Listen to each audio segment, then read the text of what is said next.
La Fundación Teletón, institución responsable de la tradicional campaña solidaria, necesitaba implementar una plataforma digital que soportara la alta demanda que se genera durante los días que se realiza este evento benéfico, así como la utilización en otras actividades que se llevan a cabo durante el año. La Teletón es la mayor campaña solidaria a nivel nacional y al mismo tiempo uno de los grandes eventos mediáticos del año en Chile. Congrega a millones de personas que siguen la transmisión televisiva y los espectáculos en vivo a lo largo de todo el país. Estos eventos buscan a través de emotivas notas que muestran la lucha diaria que dan las personas con discapacidades por rehabilitarse gracias al apoyo de los profesionales de la Fundación, motivar a la gente para que haga donaciones en dinero a través de sucursales bancarias y de la web.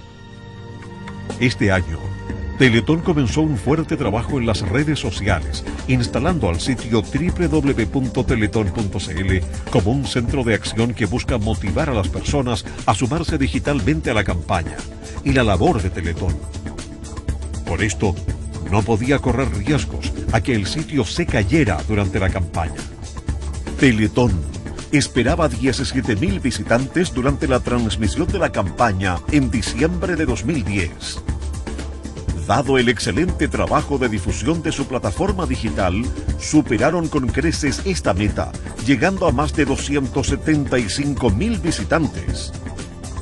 Si esta plataforma hubiera sido tradicional, con servidores físicos dedicados, habría colapsado una vez pasados los 17.000 usuarios. Gracias a Cloud Computing Empresarial de Sonda, se pudo asignar de manera dinámica 16 veces la capacidad inicial planificada, lo que permitió soportar las visitas y que su iniciativa web fuera un éxito. Bueno, nosotros en Teletón queríamos ser la causa virtual 2.0 para llegar a los jóvenes y a toda la gente que usa medios virtuales. Por lo tanto, necesitábamos un socio estratégico que nos permitiera multiplicar eso.